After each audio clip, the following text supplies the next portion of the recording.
여러분 안녕하십니까. 윤 대통령 탄핵 심판 6차 변론 기일이 오늘 오전부터 종일 일정으로 진행되고 있습니다.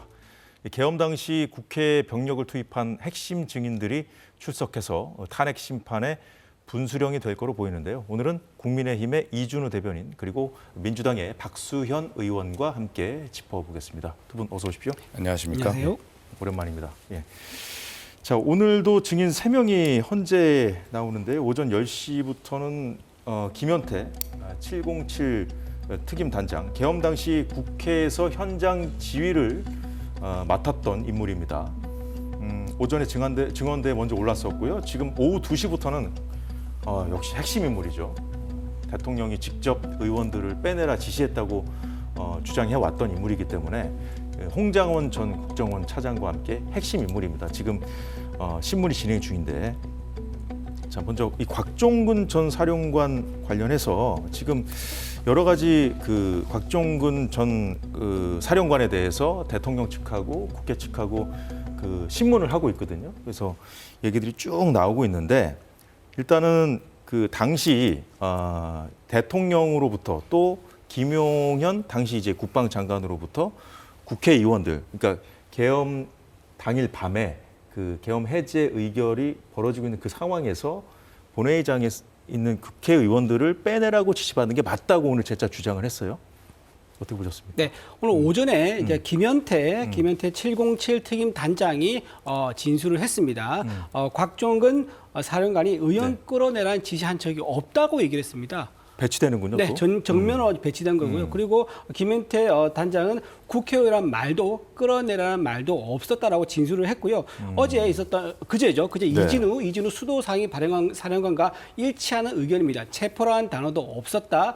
국회에 가서 국회 어디를 가서 무엇을 하라는 지시도 없었다고 명확하게 진술을 하고 있습니다. 그럼에도 불구하고 네. 곽종근 사령관은 대통령이 끌어내라 지시했다고 얘기를 하고 있는데 아마도 제가 보기에는 곽종근 사령관과 홍장원 1차장이 민주당 국회의원이 하는 유튜브에 나가서 이런 의견을 처음으로 밝히기 시작했습니다. 어떤 수사관이라든가 어떤 공식적인 자리가 아니라 네. 민주당 의원이 마련한 그런 자리에서 의견을 밝혔기 때문에 아마도 이 진술이 처음부터 오염됐거나 뭔가 착오가 있었거나 한 게 아니라는 거기에 더 이제 힘이 실리는 그런 상황이 되는 것 같습니다. 네, 지금 뭐 이준우 대변인 얘기대로 이제 김현태 특임단장이 한 오늘 증언도 뒤에서 저희가 좀 짚어볼 텐데, 둘이 이제 배치가 되지 않습니까? 그렇다면 곽종근 전 사령관 증언에 따르면 본인만 지시를 받고 이게 하다를 안 한 게 돼버리거든요. 그렇죠. 예. 네. 그런데 지금 이 문제가 박근혜 전 대통령의 탄핵 때와 다른 것은요. 예. 그때는 수사를 통해서 실체적 진실을 하나씩 국민께 알려드리고 밝혀가는 과정에서 탄핵 심판이 이루어졌다면 이번 그 비상계엄은 모든 국민이 실시간으로 생방송 지켜보듯이 전체가 다 국민이 증인인 사건입니다. 그렇기 때문에 지금 뭐 윤석열 대통령 측 피소추인 측에서는 이런 진술의 작은 차이들, 심지어는 뭐 정면으로 배치된다까지 주장을 하면서 이 탄핵 심판의 어떤 법리 다툼을 하고 있지만 그러나 결과적으로는 국민이 전체로 지켜본, 실시간으로 지켜본 그런 비상계엄이고, 이 비상계엄은 국회를 장악하기 위해서 국회 병력을 투입한 변할 수 없는 그런 사실이기 때문에 이런 어떤 것들, 진술의 차이나 뭐 이런 것들이 이 탄핵 심판의 큰 흐름에 전혀 영향을 미치지 못할 것이다라고 하는 것이고, 또 한 말씀 붙이면 윤석열 대통령 측도 이런 어떤 자세한 어떤 구체적인 사안들을 가지고 법리 싸움을 벌이는 것보다는 이 탄핵 심판이라고 하는 큰 흐름에 어떤 주도권을 잡을 수 있는 그런 전략으로 임해야지, 이런 전략을 가지고는 방향을 바꿀 수 없다라고 하는 생각이 듭니다. 네, 곽종근 전 사령관이 지금 계속해서 이제 증언을 하고 있는데, 대통령이 의원을 빼내라고 한 것은 국회의원이 맞다. 이렇게 국회의원이 맞다라고 한 이유는 그 전에 이제 헌재에서 김용현 전 장관이 먼저 나왔을 때 요원, 그러니까 군 병력을 철수시켜라, 빼내라고 한 것이 이제 민주당 의원들을 곽종근 전 사령관이 만나면서 그 요원이 의원으로 둔갑됐다 이렇게 주장하면서 이제 반박 차원에서 한 말이기 때문에 국회의원이 맞다 이렇게 얘기를 한 것이거든요, 오늘도. 그렇습니다. 근데 과거에도 반박을 한 적이 많았는데요. 김용현 전 장관의 발언부터 한번 짚어보도록 하겠습니다. 증인이 특전사령관 곽정근으로부터 국회 상황을 듣고서 너무 혼잡하다는 보고를 받고 사상자가 생길 수 있다는 판단에 의원이 아니라 요원을, 그죠? 요원을 빼내라고 한 것을 김병주 국회의원이 의원들 빼내라는 것을 통과시킨 것이죠. 네, 그렇습니다. 김용현은 피고인은 이 본인도 그 요원을 끌어내라라고 했다라고 변호인과의 신문에서 답변을 했습니다. 설령 당시에 그 발언 단어를 요원 또는 인원이라 표현했다 하더라도 앞뒤 맥락상 보면 국회의원만이 그 본회의장 안에 있었지 국회의원 외에 표적물이 따로 있었습니까? 작전팀이 들어가 있었습니까? 요원이나 다른 인원이 들어가 있었습니까? 그렇지 않습니다. 요원을 빼내라고 했던 그때 당시의 시점에서는 도저히 그 인원들이 본관에 들어가 있지도 않았습니다. 네, 지금 뭐 본관에 요원들이 들어가 있지도 않았다. 그러니까 의원이 맞다. 예, 그 국회에서도 이런 답변을 했었는데 오늘 헌법재판소에서도 비슷한 말을 했습니다. 자, 안에 인원을 빨리 끌어내라는 게 본관 안에 작전 요원이 없었기 때문에 당연히 의원으로 생각을 했다는 거예요. 근데 이제 추미애 의원 질문은 본회의장이에요. 본관이 아니고 본관 네. 안에 본회의장이 또 있습니다. 네. 근데 본회의장 안까지는 진입을 안 했거든요. 네. 자, 그렇다면 이 발언은 어떻게 이해를 해야 되는 겁니까? 처음부터 이게 오염됐다 보니까 그 오염된 발언을 계속 유지하고 있는 일관성을 유지해야지 오히려 현재 본인이 쓰고 있는 혐의라든가 어떤 의혹에 대해서 자유로울 수 있는 정치적 판단한 것을 보입니다. 맨 처음에 곽종근 사령관이 김병지 의원과 양옆에 박선호 의원 두 명 사이에 끼어서 맨 처음 유튜브에 출연해서 말을 합니다. 그때 인원이라고 했다가 요원으로 말을 바꿉니다. 그럴 때 옆에 있던 박선호 의원이 국회의원을 말한 거죠 라고 했더니 한번 예 하면서 정정을 했습니다. 그리고 나서 곧 이어서 김병지 의원이 국회의원을 끌어내라고 했단 말이냐 그러면서 본회의장이라는 말을 처음으로 등장시킵니다. 그러면서 또 그때부터 갑자기 국회의원을 본회의장에 있는데 끌어내라는 이 지시가 있었다라고 말이 바뀌어서 지금까지 유지되고 있는 거예요. 그렇다 그러면 지금 헌재에서 나와서 또는 수사관 앞에서 일관되게 진술하고 있는 이준호 수도 사령관 그리고 최공칠 특임 단장은 아예 처음부터 국회의원이라든가 끌어내라는 말 또는 체포라는 지시가 없었다고 일관되게 진술하고 있기 때문에 그 지금 말하고 있는 곽종근 사령관이 민주당 국회의원이 운영하는 유튜브에서 한 말이 과연 얼마나 신빙성이 있느냐. 아니 양쪽에 있는 국회의원도 있으니까 정치적인 어떤 영향력이나 압박을 받을 가능성이 높지 않습니까? 그 입장을 그대로 유지하는 그 상태에서 지금 하고 있는 정치적 어떤 정치적 어떤 서로 공감대가 있는 게 아니냐 그렇게 봐야 될 것 같습니다. 자, 일단 오늘도 한 얘기가 당시 이제 김용현 전 장관한테 이제 곽 전 사령관 말대로면 대통령한테도 지시를 받았고 전화로. 그리고 김용현 전 장관한테 지시를 받았다는 거 아니에요? 근데 김 전 장관하고 통화했을 당시에 그 요원들, 그러니까 병력들이 그 본청 안에 없었다는 거잖아요. 네. 근데 그렇다면은 그 김 전 장관하고 통화한 시간하고 그 의원들이 그 요원들이 창을 깨고 들어가지 않았습니까? 네. 대조해보면 금방 나오지 않을까요? 그렇죠. 지금 앵커 하시는 말씀이 전 합리적이라고 보는데요. 뭐 그렇게 굳이 따져보지 않아도 국회 병력을 왜 보냈을까요? 그리고 이미 검찰이 공소장에 나와 있는 내용들이 헌법재판소의 증거물로 채택이 지금 되어 있거든요. 그렇다면 그 신문 조서가 돼 있는데 거기에서 아마 진술한 내용들을 헌재는 쉽게 거기에 이제 무게를 더 둘 가능성이 매우 높은 것입니다. 지금 여기에서 서로 입장이 곤란한 상황에서 서로 이제 하는 헌재에서 이 증언이라고 하는 것은 형사재판에서 서로 미칠 영향들 이런 것들을 고려해서 소극적이거나 답변을 거부하거나 뭐 이런 정도의 답변을 하는 것인데요. 헌재 재판관들이 이런 것들을 정확히 판단하리라 보고 좀 앵커께서 말씀하신 그게 아니더라도 우리 그런 거 다 알고 있지 않습니까? 철수 명령을 윤석열 대통령이 내렸다라고 주장했지만 이 현장에서 있는 사령관들은 철수 명령을 전혀 듣지 못하고 현장에서 자세히 판단해서 철수 명령을 내렸다. 자, 그렇다면 지금 안에 있는 요원들을 끌어내라라고 했다면 그것이 바로 쉽게 해서 철수 명령 아니겠어요? 근데 그런 철수 명령을 받은 적이 없는데도 저런 것을 윤 대통령 측에서는 유리하게 하기 위해서 마치 본인이 철수 명령을 내린 것처럼 이렇게 지금 이야기를 하고 있는 것인데요. 그 앵커께 시작하신 대로 전후에 그 짧은 시간에 시계열을 이렇게 나눠 보면 분명하게 전후 맥락이 나올 것입니다. 예. 근데 이제 철수 명령을 내리지 않았다는 주장도 곽 전 사령관이 처음 나온 거죠, 오늘. 그렇죠. 예, 예.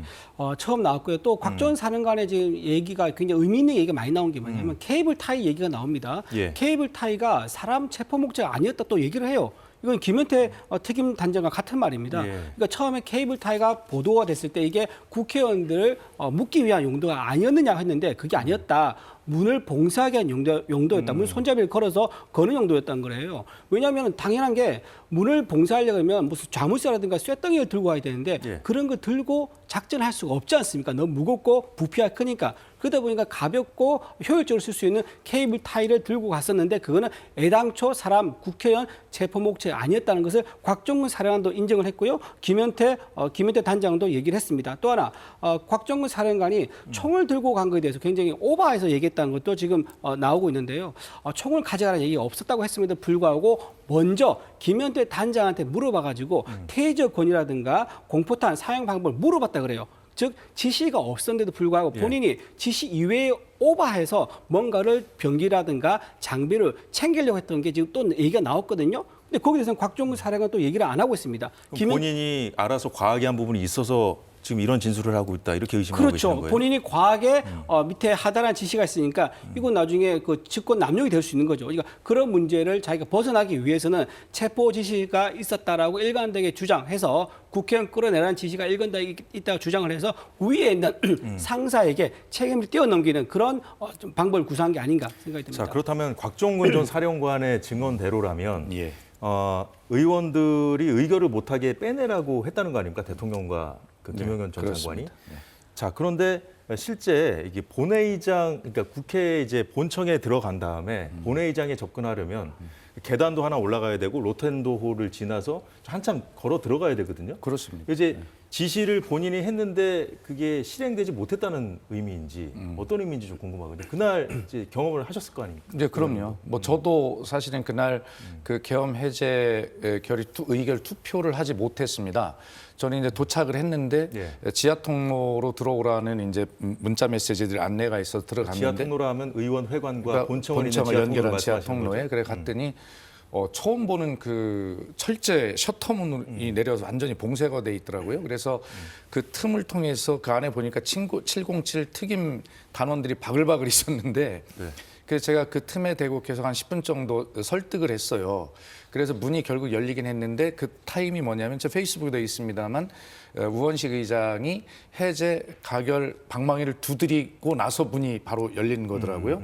그래서 어쨌든 제가 지금 강조하고 싶은 것은 여기에서 지금도 화면에 나오고 있습니다만 국회라고 하는 헌법기관을 장악하기 위해서 군을 투입한 것이 국민이 다 목격한 사실이고 그래서 저기에서 의원을 끌어내라고 했다, 요원을 끌어내라고 했다, 케이블 타이가 어떻다라고 하는 이러한 어떤 구체적인 사실을 가지고 공방을 벌이는 것은 바로 이 거대한 사실은 남겨놓고 그대로 두고 작은 사실들을 가지고 공방을 해서 정치 쟁점화를 함으로써 이 탄핵 심판의 쟁점을 흐리고자 하는 그러한 어떤 전략에 불과한 것이지 아까도 처음에 말씀드렸듯이 이것이 국민이 목도한 이 사실을 전혀 없는 것으로 만들 수는 없는 다시 말해서 윤석열 피소추인 본인이 이야기했던 호수했던 달을 쫓는 것 같은 그러한 지금 전략을 임하고 있는 것뿐이지 크게 흐름에 영향을 줄 수 있는 그런 상황은 전혀 아니다라는 생각을 가지고 있습니다. 네, 지금 이제 박수현 의원께서 그날 이제 경험담을 말씀해 주셨는데, 근데 네. 그날 이제 그 경험담 말씀해 주신 그 통로도 사실 네. 그 본청 밖입니다. 본청 내부는 아니고 본청에- 본청과 이어져 있는 통로. 본청의 1층입니다. 그 샤터가 있는 게. 예, 예. 그러니까 거기 이제 셔터가 내려져 있어가지고 네, 네, 이제 그렇습니다. 직접 의결하러 가지 못하셨다는 그런 말씀을 해주셨는데 예, 이 부분 어떻게 봐야 됩니까? 그날 제가 현장에서 조금 보다가 다른 방송이 있어가지고 생중계로 이제 갔었거든요. 그날 현장에는요, 일부 국회의원들이 초기에는 다 들어갔습니다. 전부 다 들어갔다. 네. 나중에 중간에 이제 폐쇄를 좀 했었고. 그럼 더 이상 못 들어오게 방어한 개념인 거예요? 어떤 개념인 거예요? 이제 셔터를 내렸다는 그러니까 거. 그게 어떤 명확하게 봉쇄를 해라 이런 것도 없었던 거예요, 처음에는. 예. 그러니까 처음에 보좌진하고 기자들, 국회의원들이 신분증을 보여주면 전원 다 들어갔습니다. 그러다 어느 순간 너무 많이 몰리는 거예요. 왜 그런 상황이 생기냐면 네. 이제 계엄이 했다고 하니까 뒤늦게 연락을 받고 온 사람들이 이제 무단으로 이제 너무 수가 많이 늘어난 겁니다. 그리고 차량이 그 서다 보니까 도로가 다 막혀버린 거야. 차선 전체가. 그러다 보니까는 이제 오히려 여기서 계속 통행시켜지면 더 위험한 사고가 날 수 있다면서 봉쇄를 했고 봉쇄되니까 다들 돌아가서 담을 넘어서 가는 이제 그런 상황이 됐던 거거든요. 그러다 나중에 비상계엄이 해제되니까 전부 다 다시 오픈을 한 겁니다. 그래서 명확하게 국회를 봉쇄해가지고 정치인들 출입을 막으려고 했다고 보기에는 좀 모호한 부분이 있습니다. 그리고 또 하나 말씀드리면 아까 케이블 타이도 의원들, 국회의원들 결박하려는 목적이 아니었다 얘기했었고요. 또 이제 말씀드리면 뭐 이제 창문을 깨고 들어간 거 있지 않습니까? 그것도 원래는 정문으로 들어가려고 했는데 정문 맞은편에 보니까 유리문입니다. 그러니까 본청 건물 그렇죠. 정문을 말씀하시는 그렇죠. 거죠? 2층에 담장 올라가면. 밖에 정문이 아니고. 그렇죠. 예, 네. 본청 건물입니다. 유리문 돼 있는 거 아마 아실 겁니다. 근데 그 유리문 안쪽에 이제 보좌진들이나 당직자들이 있다 보니까 예. 그거를 깨게 되면요 오히려 큰 부상이 납니다. 유리문이니까 파편이 뒤로 넘어가면서 찢어지면 상처가 나지 않습니까? 그래서 가장 안전한 방법으로 출입하기 위해서 찾은 게 바로 작은 창문입니다. 그 창문 하나로 하나 둘씩 넘어간 거를 가지고 국회를 장악했다 말하기에 좀 어폐가 있는 것 같고 이거는 국회 건물의 안전 확보를 위한 목적이었다. 이게 대통령 측 입장과 지금 동일하게 진술이 나오고 있다 이렇게 봐야 될 것 같습니다. 네, 잠시만요. 이제 곽종근 전 사령관의 이제 발언이 뭐 조금씩 바뀐 부분이 있어서 대통령 측과 이제 또 여당에서는 그 부분을 좀 지적을 해왔는데 지금까지 이제 곽종근 사령관이 해왔던 발언을 저희가 좀 정리를 해봤거든요. 영상 보고 이어가도록 하겠습니다. 707이 이동할 때 어디쯤 이동하고 있느냐라고 한 번 받았던 기억이 있습니다. 그거 이상은 따로 없습니다. 707이 어디쯤 가고 있느냐. 예, 이동 상황만 물어보셨던 걸로 제가 지금 기억합니다. 윤석열 대통령과 통화한 것에 대해서 그 당시 상황은 그것으로 끝이었다 이렇게 얘기했는데 대통령도 또 전화를 받았죠. 두 번째 전화 받은 내용이 뭡니까? 말씀하십시오. 말씀드리기 제한됩니다. 구체적으로 어떤 말씀이 있으셨나요? 대통령께서 비화폰으로 제게 직접 전화를 하셨습니다. 의결 정족수가 아직 다 안 채워진 것 같다. 빨리 문을 부수고 들어가서 안에 있는 인원들을 끄집어내라. 라고 말씀을 하셨습니다.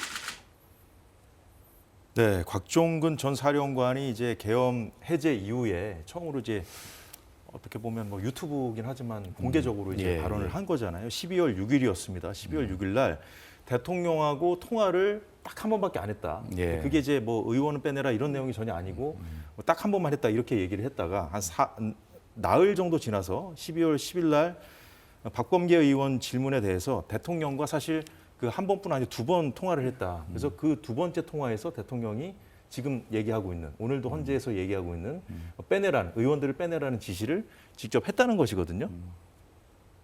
이준호 대변인. 제가 보기에는 지금 처음부터 이제 만약에 이 진술을 국회의 어떤 공개적인 장소에 나가서 이제 선서를 하고 얘기했다 그러면 신뢰할 수 있을 것 같아요. 하지만 처음부터 민주당 의원 유튜브에 나가서 얘기를 했단 말입니다. 양쪽 옆에 민주당 의원 둘러싸인 상태에서 거기서부터 오염이 됐기 때문에 지금 저렇게 말을 그때 당시에 처음에 진술 안 했던 부분을 뒤늦게 하는 것에 대해서 신뢰할 수 있느냐 그런 적인 문제가 있을 것 같아요. 근데 오늘 이제 헌법재판소에서 나와서 네. 이제 그 대통령 측에서 또 물었을 거 아닙니까? 왜 네. 입장이 바뀌었냐고, 말이 바뀌었냐고. 그러니까 12월 6일 날은 차마 대통령이 그렇게 말한 것을 얘기할 수 없었다고 하면서 오늘 또 얘기를 했단 말이에요.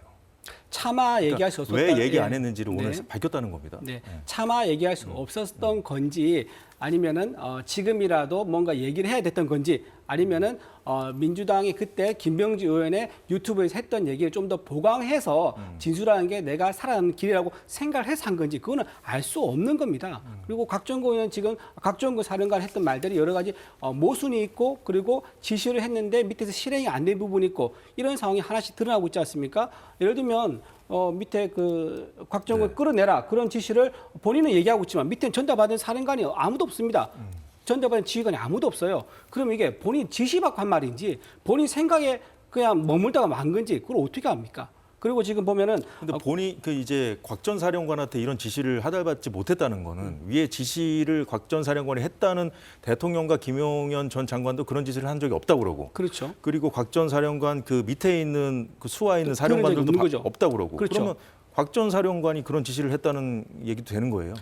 그렇게 볼 수 있는 거예요. 제가 아까 그래서 가능성, 말씀드린 예. 물론 말씀드린 지금은 게 어떤 가능성밖에 없습니다. 근데 지금 제가 확실히 그, 우리가 진실을 알 수가 없는 상황이기 그렇죠. 때문에. 핵심이 이제 그건 거예요. 아까 말씀드렸다시피 제가 테이저 건이라든가 공포탄 사용에 대해서 위에서 지시가 없었거든요. 없었는데 곽종근 사령관이 김현태 단장한테 이 사용법을 물어봐요. 그러면서 그걸 사용하려고 예비를 했단 말입니다. 그렇다면 이건 뭐냐? 만약에 이 상황에서 이게 잘 처리되면 본인이 공적을 세우기 위한 그런 개인적인 이유 때문에 없던 지시를 본인이 만들어서 하려고 예비했던 게 아니냐, 그렇게 볼 수밖에 없는 거죠. 만약에 잘 풀렸으면 본인은 그 큰 공적이 되는 거죠.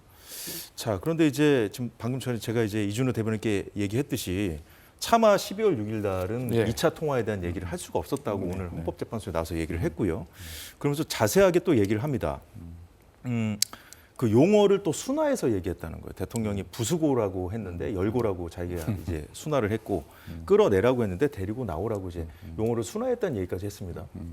아니 그러니까 이 문제는 이제 종합적으로 헌재 재판관들이 판단을 하겠습니다만 네. 검찰 그 신문 조서를 증거로 이미 채택했기 때문에 그것도 볼 것이고요. 예. 대통령과 마주하고 있는 이 자리에서 어떤 심경에서 이야기를 하는 것까지 감안해서 이것도 판단할 텐데 아까도 말씀드렸지만 검찰이 신문 조서에서 이야기한 것을 채택할 가능성이 훨씬 높다라고 저는 개인적으로 생각을 하고요. 예. 지금 이제 우리 이준우 대변인께서 자꾸 이제 오염이라고 하는 것을 확정적 단어로 쓰시는데 그렇게 안 하셨으면 좋겠다. 오염의 가능성까지는 뭐 이해가 예. 되게 좋습니다. 그런데 저 이준우 수방사령관이나 곽정근 특수전사령관이 처음에 김병주 의원의 유튜브에 나와서도 어떤 또 말을 하냐면 예. TV 보고 알았다. 이 개헌 발표 사실을. 예. 이렇게 이야기를 해요. 당연히 자기들이 처음에는 이 계엄에 가담했거나 이것을 사전에 알았다는 것을 벌을 받을까 봐 거짓말을 거기서도 하는 거예요. 한편으로는 네. 제대로 뭘 해야 될지도 모르고 나갔다는 뜻도 되지 않을까요? 아니 그런데 분명한 것은 그 핸드폰, 비어폰, 저 핸드폰들의 네. 클립보드에 보면 검찰 신문조사에 보면 그런 게 다 있어요. 가서 사전에 전군 주요 지휘관 회의를 하고 나서 각자 내가 할 일에 대해서 무엇을 할 것인가 정리한 네. 그런 것들이 다 문서가 발견되어 있지 않아요? 다 증거로 채택돼 있습니다. 그런데 그렇게 하면서도 김병주 의원 유튜브에 나와서 나는 TV를 보고 알았다. 사령관이라는 사람들이 처음에 그렇게 거짓말을 한 거예요. 그런데 그 당시는 저는 그것이 자연스러웠다고 봅니다. 그러나 그 뒤에 한번 생각해 보세요. 12월 6일이 예. 진실이 아닐 거다 이런 말씀이시죠? 그렇죠. 당연히 거짓말한 게 드러나고 있잖아요. 그때도. 그러니까 김병주 의원의 유튜브에 나와서 저렇게 이야기한 것이 그것 무슨 어떤 영향을 받아서 오염이 되었다라고 말씀하신다면 TV를 보고 알았다라고 거짓말을 한 그것도 오염이 됐다는 이야기입니까?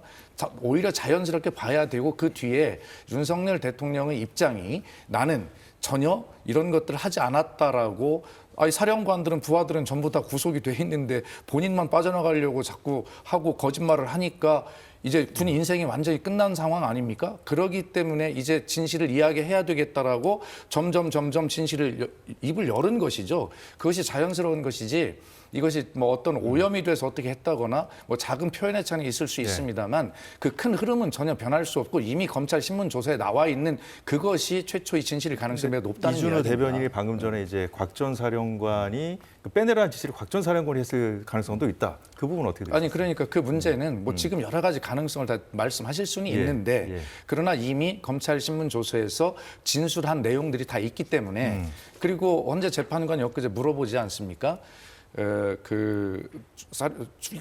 나온 변호인에게 뭐라고 했냐면 이렇게 물어봐요. 검찰에서 조사를 받을 때 변호인이 입회했습니까? 안 했습니까? 물어봐요. 그 이야기는 뭐냐면 변호인 입회 하에 충분하게 많은 방어권을 가지고 진술한 그것을 나는 진실로 보겠다라고 하는 그런 의미가 내포되어 있다고 저는 해석을 하거든요. 그렇기 때문에 대통령과 마주한 그런 자리에서 불편한 자리에서 표현의 자유는 굉장히 제한될 것이고 자기가 받아야 될 형사재판에서 불리하게 작용할 이런 부분들이 있기 때문에 검찰에서 진술한 그 내용과 이것은 차이가 있을 수밖에 없다. 뭐 그런 주장을 저는 하는 것입니다. 예, 지금 화면에 떠 있는데 곽종근 전 사령관이 그 의원을 빼내라, 끌어내라는 지시를 받았는데 본인이 오히려 하지 말라고 지시했다는 거예요. 그럼 아까 전에 이제 이준호 대변인이 얘기한 것도 또 완전 반대되는 그렇죠. 개념이거든요. 그러니까 그 밑에 있는 부하 직원이 현장에 있던 최고 지휘관이 예. 김현태 특임 단장입니다. 네. 특임 단장이 끌어내는 지시 받은 적이 없다고 하고 있는데 지금 끌어내는 것을 멈춰라고 지시했다는 게 굉장히 이건 뭐 말이 안 되는 얘기죠. 그리고 또 하나 말씀드리면 네. 김현태 특임 단장이 진실을 말하고 있다 가능성이 더 높다고 보는 이유가 뭐냐면 김현태 단장은요 지금 기소가 안 됐습니다. 그렇죠. 지금 참고인 조사받고 있는 신분입니다. 참고인 그 신분이기 직을 때문에 여전히 유지하고 있죠. 그렇죠. 참고인 신분 그대로 유지하고 있는 거죠. 만약에 여기서 본인이 삐끗해서 말을 잘못하거나 또는 윤 대통령한테 의도적으로 유리한 진술을 하거나 하면요 오히려 기소돼가지고 불리한 상황에 처할 수도 있습니다. 그럼에도 불구하고 이렇게 일관되게 끌어내라 지시 받은 적이 없다라고 얘기하고 있는 것은 오히려 더 진실에 가깝다고 봐야 되지 않을까 생각이 듭니다. 김현태 특임단장도 오늘 여러 증언을 했거든요. 뒤에서 좀 더 살펴보기로 하고요.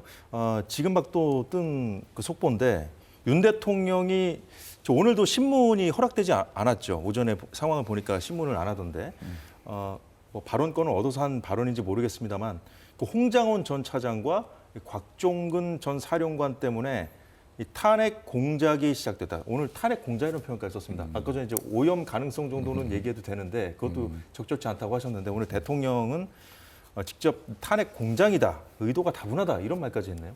그러니까 대통령께서 처음에는 법적 정치적 책임을 당당하게 지겠다. 탄핵이든 수사든 당당히 받겠다. 그 기백과 대통령다움이 어디 가셨는지 모르겠어요. 그리고 탄핵 계엄을 발표하던 날 그 종북 세력을 일거에 쓸어버리고 했던 그 자신감, 그런 어떤 본인의 판단으로는 정말 우리 국민과 역사에 국가에 충성하겠다는 그런 일념으로 했을 텐데 그런 일념으로 좀 임했으면 좋겠습니다. 지금 와서 보면 맨 저런 남 탓, 다른 탓, 부하 탓 이렇게 하면서 결과적으로는 법적인 책임을 빠져나가려고 하는 뭐 이런 어떤 태도를 보이는 것에 대해서 많은 국민이 사실은 분노를 넘어서 이제는 뭐 분노뿐만이 아니라 실망과 함께 여러 가지를 같이 느끼고 계시는데 국민을 더 이상 실망시키지 않고 본인이 일으킨 어떤 일들 당시에는 확신을 가지고 하셨지만 지금 지나면서 보니까 잘못된 것이 있다라고 한다면 당당하게 국민 앞에 사죄하고 법적인 책임을 지는 것이 맞지 저런 식으로 자꾸 어떤 정쟁을 일으키는 이런 어떤 것들로 얘기하는 것은 맞지 않고 아까도 말씀드렸습니다만 헌재에서는 바로 그런 사실과 법리를 가지고 공방을 벌이는 곳인데 저런 말을 가지고 방어하는 것이 방어가 될까라고 하는 것이고 저런 어떤 것들이 바로 탄핵의 주요한 추가 사유가 될 수 있다라는 것을 이미 우리는 박근혜 대통령의 탄핵 심판에 이미 봐왔어요. 그렇기 때문에 적절한 어떤 그 전략이 될 수가 없다라는 것을 계속 말씀을 드릴 수밖에 없습니다. 네, 이제 박 의원님 방금 말씀하신 대로 오늘 국회 측 대리인단도 헌법재판소에 들어갈 때 윤 대통령이 부하들에게 책임을 떠넘기고 있다 이렇게 비판을 하던데 그 부하라 하면 뭐 홍장원 전 차장 지금 뭐 대통령도 지적했듯이 곽종근 전 사령관 아니겠습니까? 네. 근데 이제 어제도 홍장원 전 차장이 나왔을 때 홍 전 차장에 대한 어떤 진술의 신빙성에 좀 그 의문을 표하는 그런 인상을 풍기면서 어제 그 대통령 측 변호인단들은 이제 신문을 했었거든요. 지금 오늘도 좀 마찬가지 지금 아직 그 정확한 내용들이 좀 전해지지 않고 있어서 대통령의 그 발언만 좀 소개를 해드렸거든요. 네, 어제 그 되게 중요한 포인트가 있었습니다. 그 홍장원 차장의 메모가 어제 굉장히 중요한 이슈였는데요. 그 메모가 정영식 재판관이 집요하게 묻습니다. 메모의 어떤 신뢰성 확인하기 위해서죠. 예. 메모에 적힌 내용들 본인이 알아볼 수 있느냐 했더니 본인도 못 알아보겠다는 거예요. 그래서 본인도 못 알아보니까 어느 보좌관한테 시켜서 이걸 정자로 풀어봐라 했는데 못 푸는 거예요. 자, 메모가 정확하게 메모가 안 돼 있다. 그 하나. 그리고 거기에 보면 검거 요청이라는 글자가 있습니다. 메모에 보면 검거 요청. 거기 국정원에 체포하거나 검거할 권한이 있느냐? 없다고 그래요. 근데 왜 검거 요청이라고 썼느냐 물어보니까 정확하게 적지 못한 거 인정한다라고 또 얘기를 해요. 그러니까 메모가 메모가 못 알아볼 정도 메모가 돼 있고 내용이 정확하지 않다라는 것도 본인이 인정했습니다. 그런데 이 메모가 박선원 의원, 그러니까 국정원 출신입니다. 그분이 박선원 민주당 의원한테 넘어가면서부터 갑자기 내란과 탄핵이라는 얘기가 나오기 시작합니다. 근데 그날짜 공교롭게 12월 6일이에요. 근데 12월 6일이 왜 의미가 있냐면 네. 홍장원 차장이 바로 해임된 날입니다. 그렇죠. 해임된 당사자로서 윤석열 대통령에게 불리한 진술이나 불리한 어떤 메모를 넘길 동기가 있는 거죠. 근데 이 메모라는 게 이미 방금 헌재에서 확인된 것처럼 내용도 알아볼 수 없고 내용도 부정확하다는 걸 당사자가 인정한 상태란 말이에요. 그런 상태에서 내란과 특검, 내란과 탄핵 이러한 절차가 그리고 보도가 나오기 시작했다는 것은 굉장히 정치적으로 홍장원 차장의 메모가 오염되어 있고 거기에 정쟁의 수단으로 쓰였을 가능성이 대단히 높다 이래 봐야 됩니다. 지금 뭐 헌법재판소에서 곽종근 전 사령관에 대해서 대통령 측에서 어떤 얘기를 하는지 저희가 정리가 되면 이 부분을 내일 다시 좀 전달을 해드려야 될 것 같은데 그런데 이제 국민의힘에서 곽종근 전 사령관에 대해서 그 국민의힘 의원들이 얘기할 그 기회들이 많이 있었습니다. 국조특위 청문회가 지금 국회에서 진행되고 있기 때문에 그 야당 의원들로부터 그 곽종근 전 사령관이 회유를 당했다 이런 주장을 펴왔었거든요. 근데 그 자리에 그러니까 이제 박범계 의원하고 이제 그 곽종근 전 사령관이 만난 날 국회에서 만난 그 사진을 이제 또 증거로 제시하기도 했는데 그 자리에 김현태 특수임무단장도 같이 있었거든요. 네, 그 상황, 그 회유를 받았다고 주장하는 부분은 어떻게 보십니까? 아니 그러니까 이 부분은 이미 박범계 의원이 그 당시에 방송에 나와서 자세히 설명을 한 부분이에요. 이 부분이. 그러니까 박범계 의원은 뭐냐면 아까도 나왔습니다. 곽종근 전 특수전 사령관이 처음에 대통령한테 전화를 받을 때 707이 어디쯤 가고 있느냐 한 번만 전화를 받았다 이야기를 하는데 박범계 의원이 그 답변에 대해서 뭔가 숨기고 있다는 것을 직감적으로 느꼈다는 거예요. 그래서 곽종근 전 특수전 사령관에게 솔직하게 고백해라. 정말 이러다는 큰일 난다. 내란 동조가 된다라고 설득을 했다는 거 아닙니까? 그래서 지금 두 번째 비화폰으로 대통령한테 직접 전화를 받았다는 내용을 이제 밝히게 되고 결과적으로 박범계 의원이 그 부분을 잘 착안해서 설득을 해서 이제 한 것인데 그런 설득을 해서 사실을 있는 그대로 이야기를 하게끔 하는 것이 국회의원의 역할인데 그런 것을 회유했다라고 이야기하는 것. 도대체 진실을 밝혀야 되는 이런 입장에서 보면 국민의힘은 그런 진실을 밝히려는 설득과 노력을 그걸 회유했다. 회유라고 하는 것은 사실은 있지 않은 사실을 있는 것으로 해달라라고 하는 거짓을 포함해달라고 하는 것인데 지금 그런 주장을 하는 것입니까? 정말 엄청난 거짓 주장이다라는 말씀을 드리고 국회라고 하는 것은 바로 저렇게 진실을 말하도록 그렇게 설득하는 그러한 과정들을 반드시 있어야 되는 것 아니겠어요? 그런 과정에 있는 것입니다. 네. 자, 회유가 아니라 진실을 말해달라는 그런 요청이었다. 그리고 이미 박범계 의원이 저거는 자세하게 방송에 설명을 한 적이 있습니다. 새로운 게 아닙니다. 네. 곽종근 이제 사령관이 어쨌든 민주당한테 유리한 진술을 했습니다.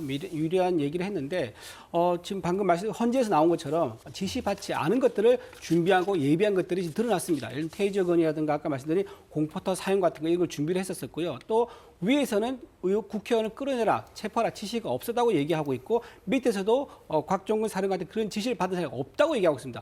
혼자만 그런 지시를 나는 받았었다라고 주장하고 있기 때문에 여기에 대해서 본인의 살 방법이 뭐냐? 그래서 박범계 의원이 나선 겁니다. 박범계 나서가지고 공익 제보자 신청을 해라. 우리가 보호해줄게. 라는 말을 한 겁니다. 만약에 이게 진실이라고 하면 공익 제보자 신청할 이유가 뭐가 있습니까? 있는 그대로 법에서 따라가지고 자신 있게 얘기하면 되는데 현재 곽종근 사령관이 이렇게 진술하고 나서 본인이 형사적 책임으로 번질 수 있다 보니까 여기에 대한 자구책을 자문을 구했을 거고 박범계 의원이 아마도 공익 제보자 방법이 있지 않느냐 하면서 그 제도로 활용을 제한했던 게 아니냐라고 이렇게 퍼즐이 자연스럽게 맞춰지는 건 어쩔 수 없는 거 아니겠느냐 생각합니다. 예, 그런데 사실 곽종근 전 사령관은 그 계엄 당일 그 밤에 국회 경내 밖에서 경내에 있었던 것이 아니라 밖에서 지시를 했던 위치에 있었죠. 국회 경내에 들어가서 실제로 현장 지휘를 했던 것은 김현태 707 특수임무단장이었습니다. 본청에 유리창을 깨고 들어갔던 바로 그 부대인데 오늘 그 곽종근 전 사령관의 그 입장하고 연결해서 볼 발언들이 좀 많이 나왔거든요. 그래서 좀 그 김현태 단장의 얘기를 좀 들어보도록 하겠습니다. 곽종근 특전사령관은 자신이 김용현 장관으로부터 부여받은 임무는 국회 건물을 확보하고 경계하며 통제하라는 것이었다라고 합니다. 이제 국회 건물을 봉쇄와 그다음에 건물을 확보, 경계, 통제하라는 게 약간 차이가 있죠, 그죠? 예. 증인이 부여받은 봉쇄의 의미가 국회의원들 출입을 금지시키라는 것이나 이런 것들이 아니라 매뉴얼에 따라서 테러리스트 등 적대적 위협 세력으로부터 국회에 진입되지 못하도록 방어하라는 그런 개념이죠. 네, 맞습니다. 예. 정의는 그 특전사령관으로부터 지시를 받고 그냥 출동한 것이고 그것은 뭐 전혀 불법이거나 그런 게 아니지 않습니까? 적법한 거 맞죠? 네, 지금은 그렇다고 생각하고 있습니다. 네, 박수현 의원님. 예. 그날 당일 상황 앞서 네. 말씀을 해주셨는데 네. 어떻게 들으셨어요? 그러니까 이게 이제 손바닥으로 하늘을 가린다는 말이 있는데 우선 대표적으로 홍장원 1차장이 어제 나왔을 때 윤석열 대통령 측의 의견은 뭐냐면 전화한 것이 싹 잡아들여라 하는 것이 간첩을 좀 잡아들여라라고 하면서 격려한 것이다 이런 취지로 이제 이야기를 했잖아요. 방첩사를 도와주라고 네, 했다는 그렇게 한 거죠? 것이 그런데 그날 12월 3일 날 10시 28분에 계엄을 선포하신 대통령이 10시 58분에 그 많은 사령관들과 통화를 하고 자신의 어떤 진짜 생명까지 걸어가면서까지 할 수 있는 이 비상계엄을 했는데 거기에 전혀 계엄 당신 말씀대로 계엄과 관계없이 홍장원 1차장에 전화해서 간첩을 잡는 일에 뭐 최선을 다하고 격려를 했다. 뜬금없이 격려할 일이 뭐가 있겠습니까? 이해가 안 되잖아요, 상식적으로. 그러니까 지금도 좀 나온 것이 국회에 군을 투입한 것이 국회 시설을 확보해서 밖으로부터 오는 테러리스트 등으로부터 국회를 보호하려고 하는 것이었다. 이게 말이 되나요? 왜 말이 안 되냐면 왜 국회 보좌진들과 사람들이 군인들을 막았었을까요? 군인들이 들어오니까 막아선 것이거든요. 국회 안에 누가 흥분한 시민들이 있었습니까? 흥분한 시민들의 질서를 유지함으로써 국회를 보호하기 위한 것이었다라고 하는 이 대통령 측의 이 논리가 이게 이해가 됩니까?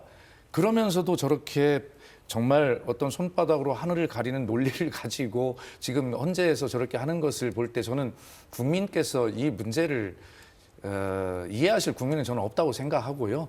예, 어쨌든 그런 작은 문제들 가지고 이렇게 공방을 벌이는 것은 사실은 밖에 있는 이 강성 지지층들에게 이 탄핵 심판은 잘못된 것이고 여기에 승복하면 안 돼라고 하는 그런 어떤 메시지를 계속 내는 것에 불과하다. 그런 비판을 받을 수밖에 없다라는 뭐 그런 정도다 생각합니다. 네, 이준우 대변인 앞서 그 김현태 단장이 거짓말할 가능성은 매우 작다고 하셨는데 이제 박 의원 설명대로라면은 그 국회의원 출입을 금지시키지 않았다고 하면서 또 봉쇄를 했다고 해요. 이게 좀 앞뒤가 안 맞는다. 뭐 이런 취지로 말씀해 주셨거든요. 안전 확보를 위해서는 국회에 대해서 어느 정도 주요 사이트에 군사 병력이 서 있어서 확보를 하는 것, 건물 안전을 확보하는 것은 당연히 맞는 얘기죠. 그리고 실제로 본회의장에 어떤 진입할 의사가 없었다는 게 계속 일관되게 얘기 나오고 있습니다. 정문을 통해서 가다가 다칠 것 같고 네. 유리창을 통해서 조금 넘어가서 이 방송에 나왔죠. 복도에서 왜 또 그 당원들하고 보좌진하고도 충돌이 있습니다. 네. 그때 유리문을 깨부수지 않습니다. 그걸 깨부수고 진입하면 또 누군가 다칠 거 아닙니까? 안쪽에서 유리 파편이 튀면서. 그래서 그래서 곽종근 전 바로 사령관으로부터 당시에 방어 지시를 받았다 이런 얘기도 했거든요. 방어 지시, 그렇죠. 방어 지시를 보면 그 정도는 할 수 있는 거죠. 예를 들면 거기서 어떤 불상사라든가 예기치 못한 상황이 생길 수 있는 거니까. 그러기 위해서 들어갔다는 말씀. 그렇죠. 국회 내에서 주요 사이트, 주요 위치에 확보하고 병력들이 서 있는 것만으로도 확보는 군사 작전이라든가 경찰에서는 그걸 확보라 그러지 않습니까? 그러니까 확보를 할 수 있는 걸 지시를 한 거고 본회의장 얘기도 없었고 국회의원 얘기가 없었다. 이게 일관되게 지금 어제 오늘 나오고 있는 진술이다. 이렇게 봐야 될 것 같습니다. 아니 그러니까 네. 간단하게 질문을 드리면 다른 거 빼고 그 평화로운 국회에 왜 군이 왜 들어가고 헬기가 왜 들어갔습니까? 뭐하러 들어간 거죠? 거기에 흥분한 시민이 누가 있고 질서를 유지할 필요가 뭐가 있어서 군대를 보내고 헬기를 거기 국회에 들여보냈나요? 이 질문에 뭐라고 답변하시겠습니까? 제가 말씀드릴게요. 윤석열 대통령이 계엄을 선포했지 않습니까? 선포했고 국회에서 계엄 의결해서 해제를 했습니다. 그리고 해제를 공포했습니다. 이게 군 병력 출동 없이 그냥 말로만 왔다 갔다 하게 되면요. 아무 일도 안 일어난 것이 됩니다. 그러면 대통령이 의도했던 경고가 안 되는 거죠. 그래서 최소한의 경고를 주기 위해서는 말뿐만 아니라 종이로 왔다 갔다 할 뿐만 아니라 군사 병력을 보내서 계엄이 실제 발휘했구나. 눈에 계엄군이 왔구나. 라는 것을 보여야지 이게 경고의 의미가 있는 거 아니겠습니까? 그런 의미로 병력이 투입됐다. 이렇게 봐야 될 것 같습니다. 자, 계엄 일주일 뒤인 12월 10일 날 국회에서도 이제 이 김 단장이 나와서 발언을 했거든요. 이 영상 잠깐 보고 이어가겠습니다. 4일 날 새벽 50분경에 50에서 55분 사이에 어간에 국회 지하 통로를 통해서 본청으로 들어오는데 우리 특임단장과 약 10여 명의 계엄군들이 무장을 하고 계셨어요. 그런데 왜 그 당시에 본 의원을 제지나 또 체포하지 안 했습니까? 네, 제가 창문을 들어가게 된 계기는 정문에서 몸싸움이 격해지면서 우리 국민들과 부대원들의 안전이 우려가 됐습니다. 그래서 사령과 함께 얘기를 하고 부대원들을 뒤로 물렸습니다. 그리고 다른 문을 찾고자 했고 열려있는 창문을 찾아봤으나 없었습니다. 그래서 제가 깨고 들어가서 정문 쪽으로 가서 안쪽에서 정문을 확보하자고 얘기하고 들어갔습니다. 사실 뭐 제가 국회에서 안에서 그 당시에는 국회의원님들을 막아야 되고 이런 걸 지시받은 바 없기 때문에 의원님을 그냥 지나치고 이렇게 공한시 때. 네, 박수현 의원님. 네. 이제 그 안규백 의원도 이제 지하 통로, 그러니까 네. 본청하고 의원회관으로 연결된 지하 통로에서 707 특임대 그 병력들하고 이제 마주쳤는데 네. 그때 본인은 저지하지 않았다는 얘기를 했는데 네. 근데 시간대가 박 의원님 아까 뭐 셔터가 내려져 있어서 네, 네. 못 갔다는 거 좀 시간대는 다른데 근데 그 내용을 보면은 그 본청으로 가는 내용이거든요. 뭐 이제 이런 겁니다. 예. 저는 이제 12월 3일 계엄이 선포되고 12월 4일 새벽 01시 01분쯤에 해제가 됐지 않습니까? 예. 저는 그쯤에 이제 그 도착을 해서 그 철문에 막혀 있었고 그 철문을 설득을 해서 여는 이런 과정에 있었고 안규백 의원이 지금 얘기하는 것은 예. 새벽 05시 이 정도면은 이제 철문은 다 열렸는데 그때 이미 우리가 의심하고 또 더 조사해봐야 될 게 뭐냐면 이 특수전단 이 부대들이 바로 철수하지 아니하고 새벽까지 국회 주변에 머물러 있었다라고 하는 것이 지금 밝혀져 있어요. 그 당시부터. 그래서 아마 그 지휘관들 일부가 안규백 의원의 증언에 목격과 증언에 의하면 그런 주변에 어디에 좀 이렇게 있었던 그런 상황을 지금 설명한 것 같습니다. 아, 네. 그래요. 네. 이준호 대변인. 안규백 의원이 스스로 왜 본 의원을 제지하거나 체포하지 않았느냐 이렇게 이제 되물어 봅니다.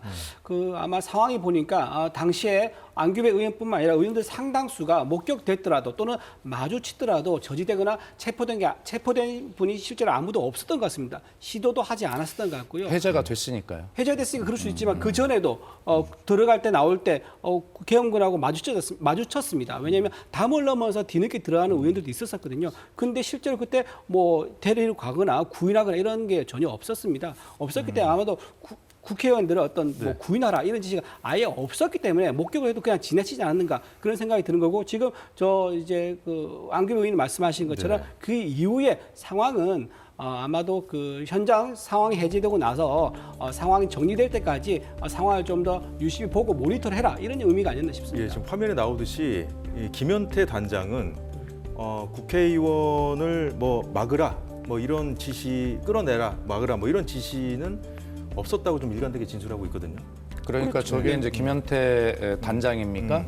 네. 예를 들어 곽종근 사령관으로부터 네. 그런 명령을 직접 받지 못하고 아까 앵커께서 지적하셨습니다만 김영현 국방장관이나 대통령으로부터 그런 지시를 곽종근 사령관이 받았다 하더라도 본인이 바로 국회 안에 들어가 있는 김현태 단장에게 그 명령을 하달하지 않았을 가능성 이건 조사를 해보면 나오지 않겠어요?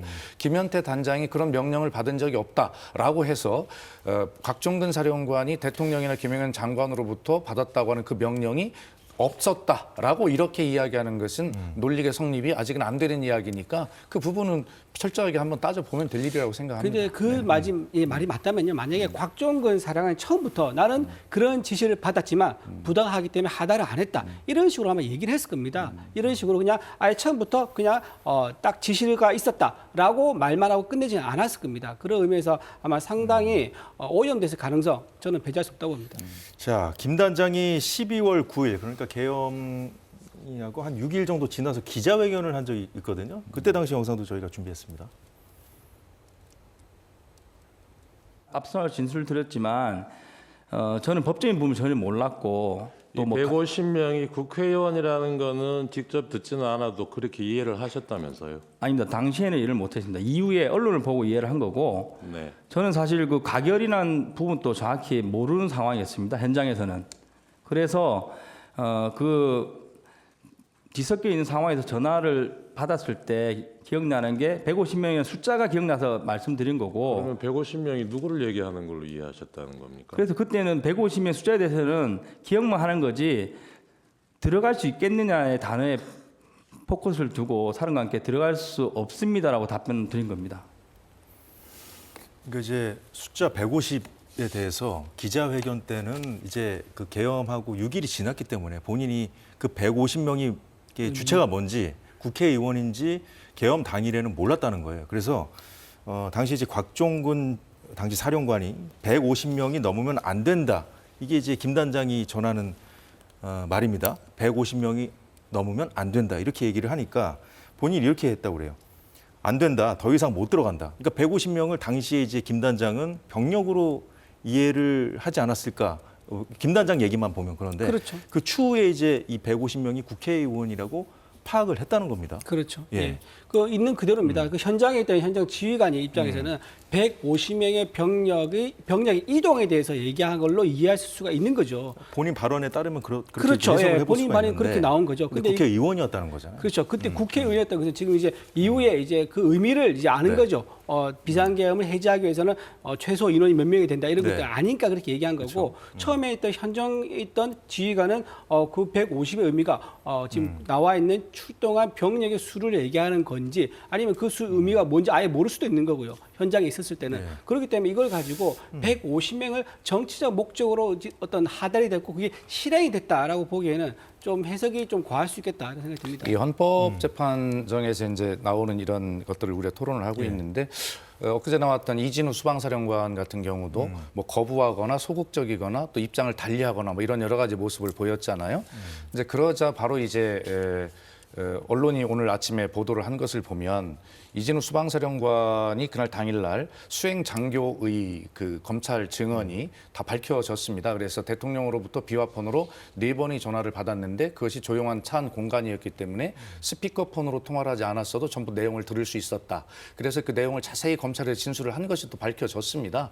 그렇기 때문에 검찰의 일부 헌재 재판정에서는 여러 가지 의견이 좀 다를 수 있고 뭐 이런 어떤 서로 공방이 있을 수 있으나 결과적으로는 그것들을 진실을 규명할 수 있는 검찰의 조사 내용은 충분히 보강되고 있고 또 국회 특위에서도 그런 것들이 보강이 계속되고 있기 때문에 이 문제는 뭐 작은 어떤 이견의 이런 당일 토론은 있을 수 있겠으나 이견이 있을 수 있겠으나 그런 것들이 전부 다 탄핵이 될 수 있는 그런 증거들이 충분하게 확보돼 있다 이런 상황이라고 보시면 되겠습니다. 네, 지금 또 뜬 속보에 따르면 윤 대통령의 발언이 또 전해졌는데 곽종근 그리고 이진우 전 사령관 그리고 조지호 전 경찰청장에게 전화를 했는데 현장 안전을 확인하기 위해서 전화했다. 이런 발언이 나왔습니다. 그렇죠. 예. 출동을 이제 경찰 경력 이제 병력까지 나갔는데 거기서 혹시나 충돌이라든가 또는 이동 중에 누군가 부상을 당했을 우려가 있을 수 있지 않습니까? 예. 그래서 비상계엄 선포한 당사자로서 최고 권한을 가진 당사자로서 혹시나 불상사가 없는지 체크하는 거는 당연한 거라고 생각합니다. 네. 그러니까 방금 제가 말씀드렸던 수방사령관의 수행 장교, 그다음 수방사 간부의 검찰 증언에 네. 그 밝혀진 것을 보면 대통령이 현장 안전을 위해서 전화한 것이 아니라 나중에는 막 그 쉽게 하면 짜증까지 냈다는 거 아닙니까? 왜 그걸 못 들어가냐? 4명씩 한 조에 대해서 끌고 나와라라고 하는 그리고 총이라고 하는 그런 단어까지 들었다고 증언하고 있지 않습니까? 그렇기 때문에 윤석열 대통령 입장에서는 심판 재판장에 저렇게 주장할 수 있겠으나 그러나 저것은 아까 말씀드렸듯이 손바닥으로 하늘을 가리려는 그러한 태도고 진실을 말하지 않는 저런 태도가 헌법재판관들의 탄핵 인용 결정과 뭐 기각 결정에 굉장히 중요한 영향을 미칠 수 있기 때문에 저는 윤 대통령의 저러한 태도가 크게 그렇게 본인에게 유리한 것이 아닌데 왜 자꾸 저런 태도를 하는지라고 하는 것에 대해서 좀 이해할 수 없다 이런 생각을 갖습니다. 근데 총기에 대해서는요. 그 간략히 위에서 이제 정리하겠습니다. 짧게 총기에 대해서는 위에 지시한 적이 없다. 거듭 이제 확인되고 있는 거고요. 4명씩 1명에서 1명씩 들고 나가라. 그러니까 팔과 다리를 말하는 건데 그것도 일방적인 주장이고요. 아직 입증되지 않았다 말씀드립니다. 그러니까요. 예, 그건 뭐 따져보면 알 일입니다. 예, 뭐 이 헌법재판소에서 지금 계속 진행 중인데 네. 또 일정이 오늘 종일 일정이어서 저녁까지 이어질 텐데 못다한 얘기는 저희가 5시 뉴스 이어지는 뉴스 시간에 계속해서 전해드리기로 하고요. 오늘 두 분 말씀 여기까지 듣겠습니다. 수고 많으셨습니다. 감사합니다.